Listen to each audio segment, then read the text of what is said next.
From New York, I'm Chris Hayes. The President of the United States has finally responded to a set of controversial remarks made by an academic paid to help get Obamacare through Congress. That consultant is Jonathan Gruber. He's an MIT economist who advised on the construction of Romneycare, the Obamacare precursor in Massachusetts, and lent his expertise to the creation of the Affordable Care Act.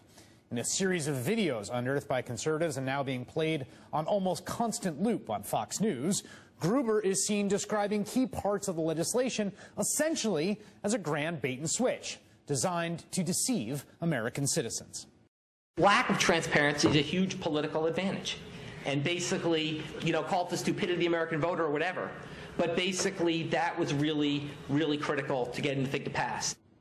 The constant drumbeat of anti-Obamacare coverage on Fox and the right, combined with weeks of negative ads in the midterms, have made their mark on public opinion. A new Gallup poll showing approval of the Affordable Care Act at a record low of only 37%. Speaking to reporters from Australia, where he's participating in the G20 summit, President Obama responded for the first time to the firestorm surrounding Gruber's comments.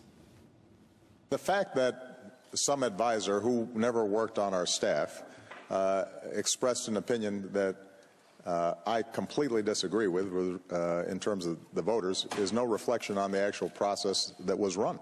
We had a year-long debate, Ed. I mean, go back and look at your stories. The one thing we can't say is that we did not have a lengthy debate about health care in the United States of America.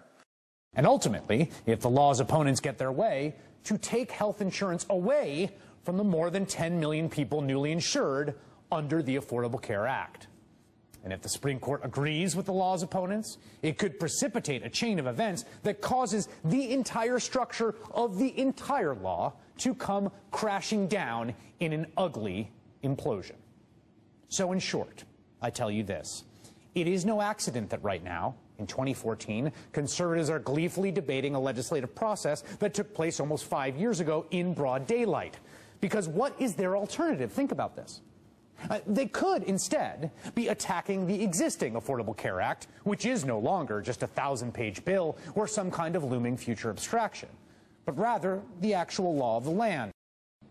Conservatives could be attacking the Affordable Care Act for failing to accomplish one of its main goals, covering the uninsured. But they can't do that because the number of Americans without health insurance has gone down about 25% in the last year. And almost 6 in 10 of the people buying plans for the exchanges were previously uninsured. Well, they could be attacking the law for scaring insurance companies away from the health care market. But they can't do that because more insurers are offering more plans on the federal exchange this year than they did last year.